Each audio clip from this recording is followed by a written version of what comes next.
election, but to be a contributor in my community and to serve my community. And that's really how I look at myself as a public school teacher. I am a public servant, and every student who comes before me deserves to be treated with dignity and respect and empathy, no matter who they are, where they come from, whether they give me a hard time sometimes or not, whether they do my homework or not. I'm in charge of educating them to the best of my ability and providing a safe and rigorous educational space. And that's how I see my role as your future representative. I want to serve my community. I want to be a public servant. And I believe that Virginia's 55th district deserves independent-minded, principled, and competent leadership. We deserve to be treated with dignity and respect, no matter who we are. So no matter who you are, what your background is, who you love, what your gender identity is, how you worship, what the color of your skin is, no matter how you vote, you deserve respect and representation, and you deserve a representative who will work nonstop for you. So that's why I'm running. Now, what am I running on? I believe that public education is the backbone of a healthy democracy, and that we have to strengthen our public schools. I believe that healthcare is a human right, and we need to improve and expand access to healthcare and affordability of healthcare, and that for mental health care, that is times 10.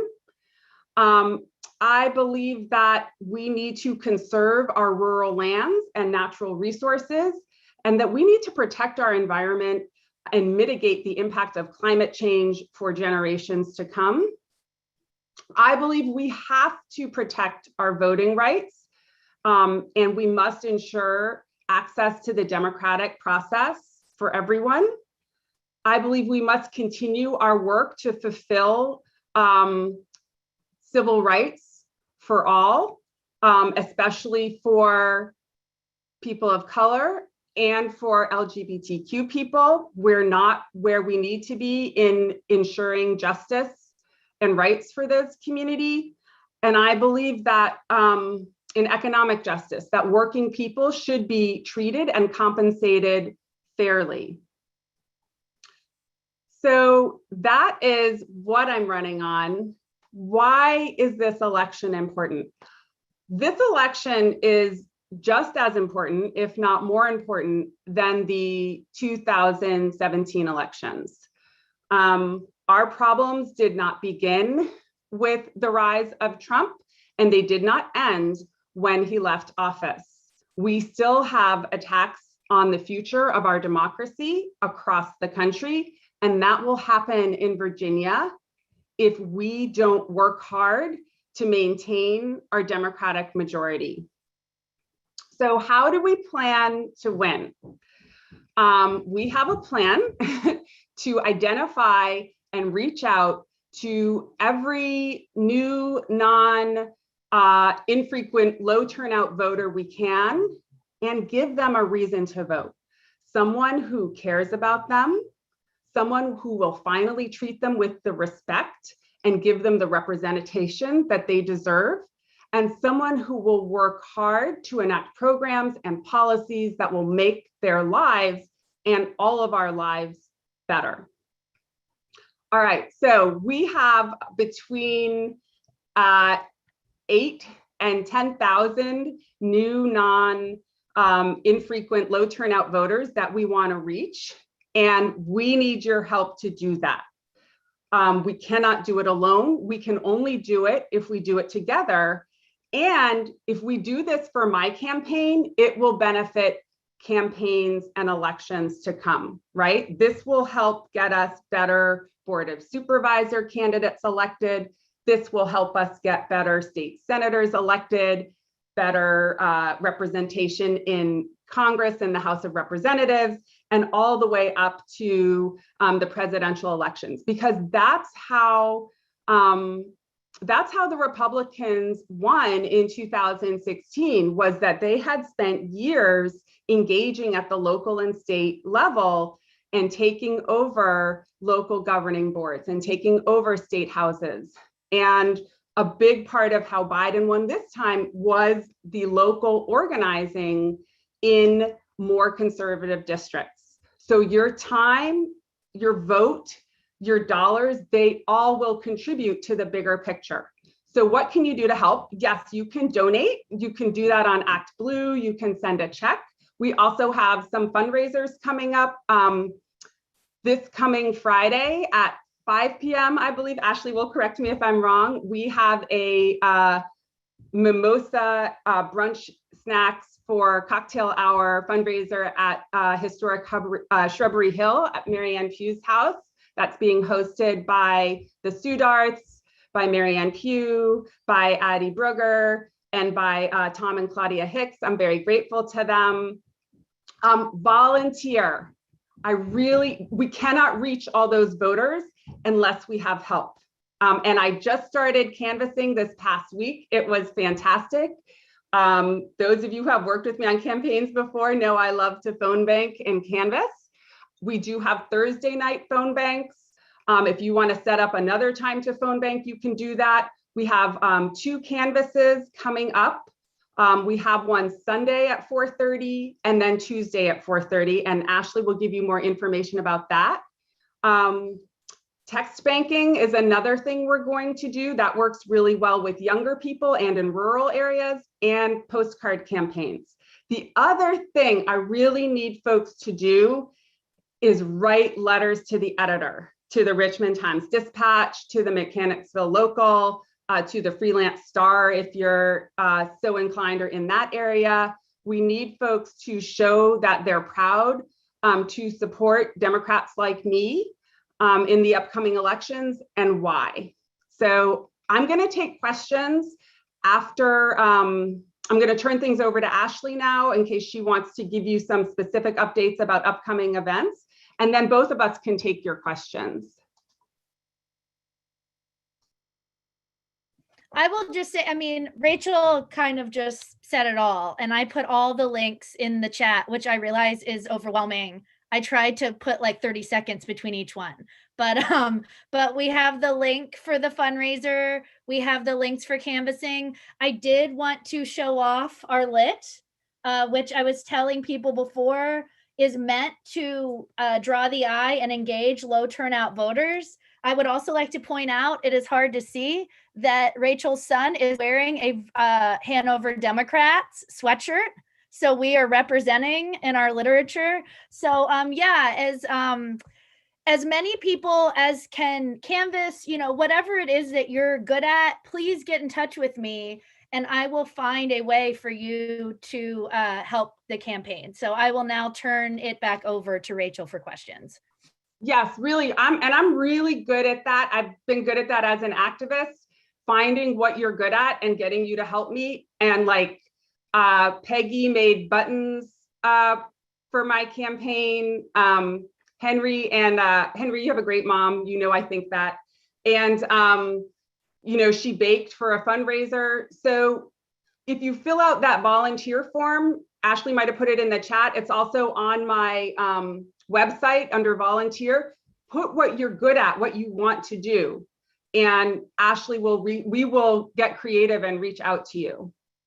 All right, so what questions do you have about policies, about, you know, the campaign itself, about strategy? Because I love to talk about policy. I have a PhD in educational policy and leadership, so I love to talk about policy. I want to know the address for sending checks.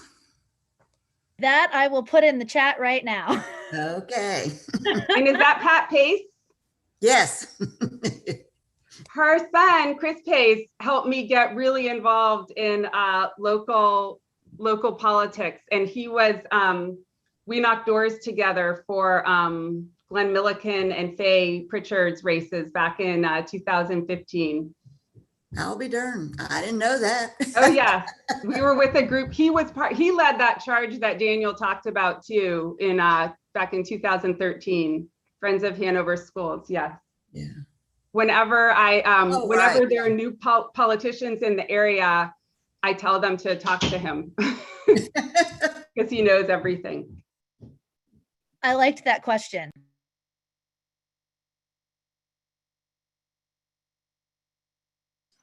How does one get the literature, the buttons, and that kind of thing when you want to go out and canvas? Do you want me to answer that, Rachel? Sure, go ahead. So I'm just going to put my personal email up here.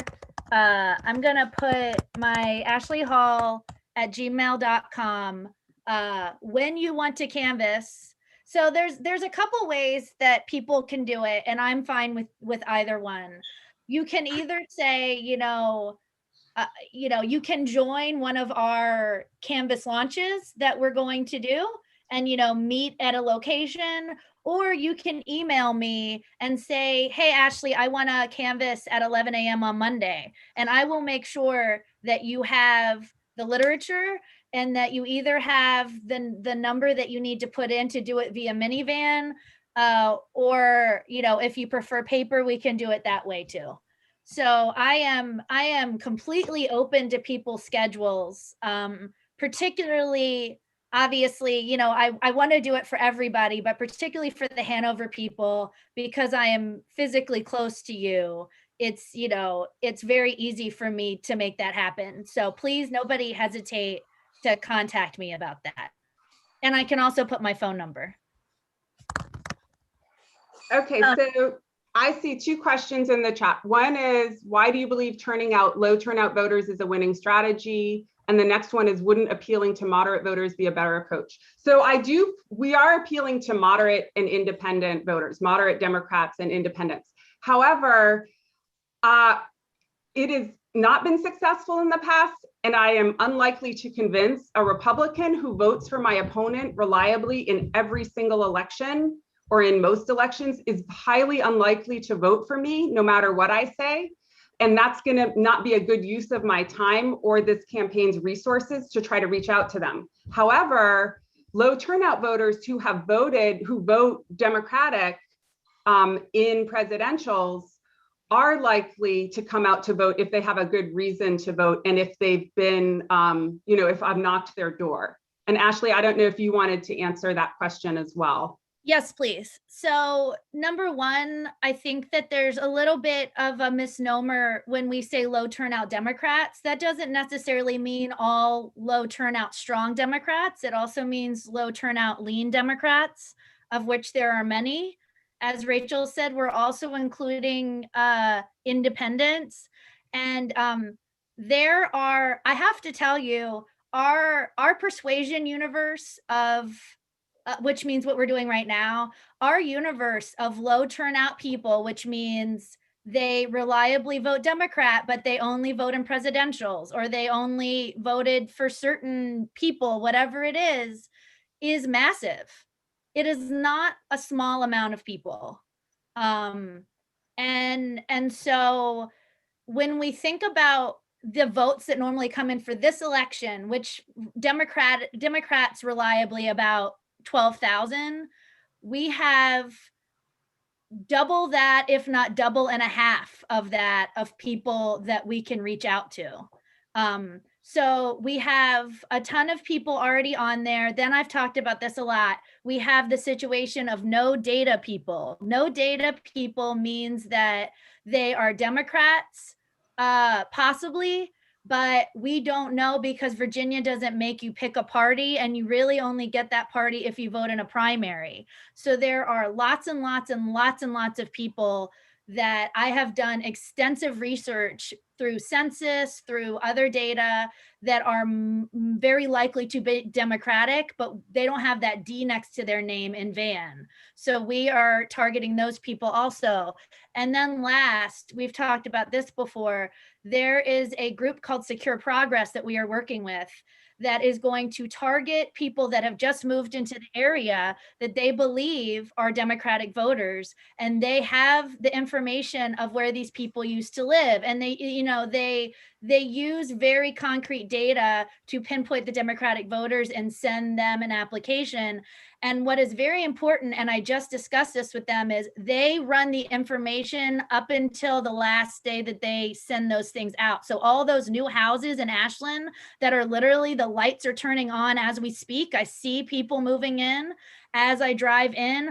All those people are going to get voter registration applications. So there is a really like a plethora of people that we can talk to that includes, because as we all know, Democrats think for themselves. There are Democrats that think this way. There are Democrats that think more in the middle. There are even conservative Democrats. There are lots of different Democrats, and we're going to talk to all of them. All right, so another question is, how specifically do you plan to point out the downsides of your opponent? So I know my opponent pretty well, at least not personally, but I know his politics and I know his record very well. I worked on both of Tony's campaigns. I worked on both of Morgan's campaigns. I have a lot of stuff about him. It's not hard to point out his downsides. I have something called Call Time almost every day where I call donors, and I don't say his name, and when I do, they go, oh. So that is not hard. There's no limit. I have his voting record, and I point it out very strategically. He also opens his mouth in inopportune times, and I've had things he said, and I put something on. I'm pretty adept at social media. I had a social media following and a lot of experience with it before I ran for office, and I'll raise a bunch of money off of stupid things and frankly bigoted things and dangerous things. I don't want to just make him seem harmless. He's not. So I'll use his voting record, and frankly, I'll just use things he said and things he hasn't done. He's sponsored maybe 4 bills this past session. None of them went through. He sponsored some bill that almost destroyed the local tourist economy of a county that's pretty conservative far out. They had to put out a resolution condemning the legislation, things like that I will point out. And then there's another question about, are we buying Facebook ads? And yes, we are, but I'm going to let Ashley answer that. Yes. So there's a couple different ways that we're going about this. We're going about it via boosting, which was actually quite difficult to get in the process of this year, simply because, this is not a judgment, because of the way certain politicians used it. Facebook has made it exceedingly difficult to boost political ads. You have to, you just have to go through a long process, and I have finally gone through it. So we are now able to boost political ads, but that is not the same as digital advertising, because the Facebook boosting is something I can do via one of Rachel's posts. We are also going to be working with a group where we will, they will design an ad for us, and then they will strategically do Facebook ads and Google ads for us a little bit later on, if that answers everybody's questions. And I want to brag on Ashley a little bit. She's involved in politics. She has a lot of experience in politics, but she had 7 years of production, screenwriting experience. She lived in LA. So, she knows her stuff when it comes to ads and video, and we're both incredibly resourceful. So like we said, if we find out you're good at something, we're going to come and ask you to do something for the campaign. So we're really good at tapping those untapped, free resources. And we've already tapped a few people who are going to do some videos and things like that for us. Thank you, Rachel. You're reminding me of when I had to record somebody's like audio in Bulgaria and once in the back of a truck. So, I mean, that's a story for another day.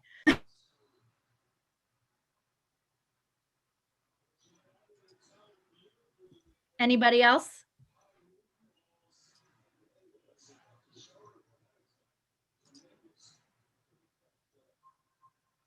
Well, that's good. I mean, we're coming close to our end. So if other questions come up, feel free to chime in. I do want to go ahead and finish up the rest of our things. I do want to thank you, Ashley and Rachel, for enlightening us on your campaign strategy. So far, it seems to be working, and it appears to be effective. I'm seeing you a lot on many of my media outlets, and I'm also seeing Rachel quoted quite a bit in the paper. So that's kind of nice to see as well. Thank you, everybody, for your time. Thank you. I do want to give a brief update there. Jamie Duran likes to keep us informed on the Board of Supervisors and the school board. There were two newly appointed members of the school board. Darn, their names have just slipped my mind. Bob May and another gentleman. Something. Yes. I can vary. Eikenberry. There we go.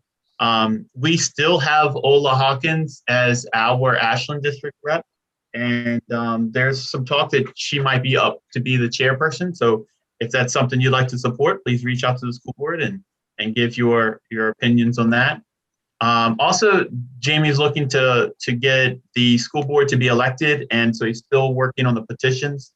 So if you are interested in helping with that, taking a leadership in that in any way, I'm going to put that information into the chat so that if you would like to reach out to him directly, you may. Unfortunately, he has other events today, so he couldn't be here with us, but his contact info is in our chat. We have the Strawberry Fair that's been changed a little bit, so it is going on at Carter Park right now in Ashland. It's quite a different system, but it's still there, and there are still things going on. So if you are in town and looking for something to do, go to Carter Park area. Lots of stuff going on there. Campaign updates. I'm trying to scroll through. We've heard from Ashley. Stan Scott, would you like to give us an update on the 97? Thanks, Dan. I appreciate giving me a few minutes. Rachel and Ashley are a very difficult act to follow on this, but you guys are really nailing it. You're killing it. I'm really impressed with what you both are doing on this. I got a late start, as most of you know. Those of you who don't know me, my name is Stan Scott. I've been a member of the committee for a long time. I ran for the state Senate in 2019 against Ryan McDougall, and I'm running in the 97th against Scott Wyatt this year because I just don't think we can let him go without an opponent. Just really quickly, right now I'm focused on fundraising. I am going to put the Act Blue link in the chat so that you guys can, anyone who feels like it can, you can reach me at stan@standforvirginia.org. Same campaign address, same everything as last time. So you can reach me if you want to send a check. Feel free to reach out. I'll give you the address. I think that we're going to do three key things to try to win this race, and we do think it's winnable. The one thing we're going to do is we're going to try to drive a wedge between Scott Wyatt and disaffected Republicans. There are a lot of disaffected Republicans in the 97th left over from when Scott Wyatt basically rigged the nomination process against Chris Peace. And some of Chris Peace's supporters are still annoyed about that. A lot of other more moderate Republicans are still wound up about the January 6th thing and Trump and the idea that this extra constitutional attack on the presidential election last year. And then I want to use social media effectively to raise money and to get the word out that Scott Wyatt is basically a Confederate who would take the U.S. back to a pre-Civil War Constitution without the 15th, 13th, 14th, and 15th Amendments. This is a reactionary movement against social change, and it needs to be stopped. And then finally, I'll just echo something Ashley and Rachel said about finding new voters in the county. The people who went to Lee Davis High School are not going to vote for me. What used to be Lee Davis High School. They're not going to vote for me. They're not going to vote for Rachel, right? So we got to find the come-heres. All of these Eastern Hanover County developments, multifamily apartment complexes, townhome communities that are rapidly filling up with people who weren't born here, aren't from here. They're coming from Northern Virginia to escape development there. They work in Fredericksburg, or they're coming from Richmond because they can't afford to live at Rockets Landing. So I can use like Rachel, I can use all the help I can get. This is also going to be a very heavy Stan Scott knocks on as many doors as possible campaign. Stan Scott is going to knock himself on as many doors as he possibly can. And my goal is to knock on 10,000 doors before this is all over. Myself personally. Happy to have everyone's help to do that. I need volunteers.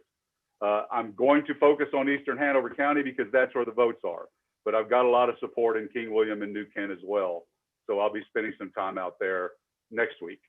So I appreciate all your help. Thanks for everything you folks do. Thanks for talking me into doing this. I think it's very important that we have a Democrat on every ballot line. And whether I can raise a truckload of money or not, I'm going to do it. I'm going to do the best I can.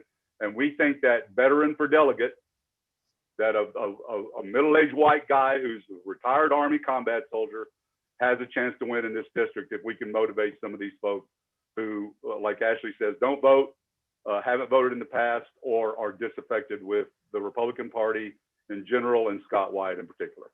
So I'll be happy to take any questions in the limited time that's remaining. But other than that, back to you, Dan. Thank you. Thank you, Stan. We'll have to take questions later on with that. I want to make sure we get through the rest of our meeting, which is good. But thank you for running, and we greatly appreciate you. Women's Coffee, Diane Neergaard. Hi. Our next coffee is going to be Tuesday, June 29th at 7 p.m. and it's at Jane Lux's home. We've asked Stan to come and be our speaker, and I'm really happy that he said yes. So really hope that all of you who do live in the 97th district will take this opportunity to speak to Stan in person, to come and meet other women who have like feelings about democracy. And I'll be sending out an invitation, specifically an email invitation for that very soon. If I don't have your name, please contact me at daneergaard@comcast.net. So everybody come. Thanks. Thank you, Diane. Diane, I'm having to skip the Mechanicsville Tea Party meeting to be there. Such a hard show. I'm really looking forward to reconnecting with folks in person. I think that's important. Yes. Men's Forum, Don Bart. Yes, our men's forum is June 23rd, Wednesday, June 23rd at 7 o'clock live. It'll be at Dale Mann's house. Please come and see Rachel in person, and come with everyone else. It's a great time it's an opportunity for everyone to get back together for since 15 months or so. It'll be a nice gathering. And again, Rachel is our guest speaker. Thank you. It's the 23rd at 7 o'clock at Dale Mann's.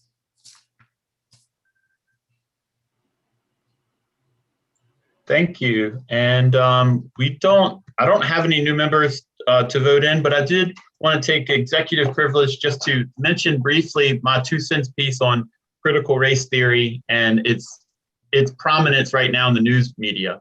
And I think that this is true with a lot of things from our opposing party. And Rachel hinted on some of these things. There are people that might have read my piece and thought, well, critical race theory is more important. You whittled it down to a few seconds. That you're right. It is far more important than a soundbite. And yet that's all we hear are sound bites. And I watch board meeting after board meeting where people attack critical race theory, but it's not being taught. It's not taught in Hanover. It's not taught in Carolina. I don't know of a place where you can bring up a theory of thought and in less than a minute explain it. It doesn't happen. But people are using that as a way to attack our ideals and principles in an unfair way. And here's another example of that. I just saw it on Facebook about 3 days ago. I saw someone post, did you hear that VeggieTales wasn't allowed to mention Jesus? There's no law, ordinance preventing anybody from talking about almost anything they want. But the creators of VeggieTales decided not to present it a certain way. And yet liberals get attacked for it. We didn't create that. They created that. That was a private business making a private decision. But that's my point about a lot of those things. This is where we have to be very adamant about not allowing people to create false straw men, things that don't exist, so that they can easily dismantle them. And so that's why I put in my critical race theory column that if someone has an idea, rather than just nodding and smiling and moving on, I want to hear who they got it from. What book did they read? What information led them to believe that idea is a true statement? So that's me on my high horse. I apologize that I heated any of you, but it still gets to me that people can just create random things and it sounds real. And that's all I wanted to say on that. We are coming close to the end. I will leave some open for any new business. I do want to end today on time, and normally I would leave it open, but I have some other things I want to get to. So if people want to stay on after this call, I will turn off the recording, and I will leave the meeting open, but I won't be on after 11. So anyway, open for new business. Any thoughts from anyone from the remainder of, or the good of our group, I should say. I just want to thank everybody again for the scholarship. I really appreciate it. Hope everybody has a good day.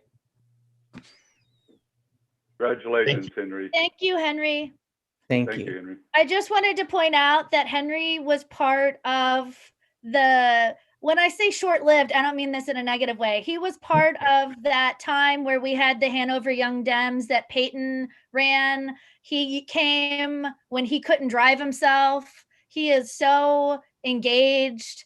And so I just wanted to say that I'm proud of him, and I hope that he enjoys his first year of college. So thank you, Henry. Thank you so much. Bye, everybody. Thank you. Henry, so you know, I worked in politics in New Jersey and worked with a number of people from American University, and they were great to work with. So you're going to a great place. I'm sure we'll see more of you in politics. If I could, hi, this is Lou Zari. I'm sorry my camera's not working. Well, maybe you're lucky my camera's not working. I just wanted to toss out some brief information about our recent primary. Just under 6% of the voters voted during the primary. Interestingly enough, in the 45 days of early in-place voting at the voting center, 500 people, that's about 1.5 voters per hour, actually voted early on this election. The thing that stands out is that the dominant choice of our candidate that impressed a lot of people. We still cannot give you by precinct totals. That's not part of the law yet. The software is not yet in place, but we are looking for, hopefully for the November election at the voting center, a thing called ballots on demand, which we, instead of having to buy thousands and thousands of ballots, we can have them printed and have it properly audited at the voting center. And then we will be able to designate which precinct a voter came from. So that's the short story on this recent election.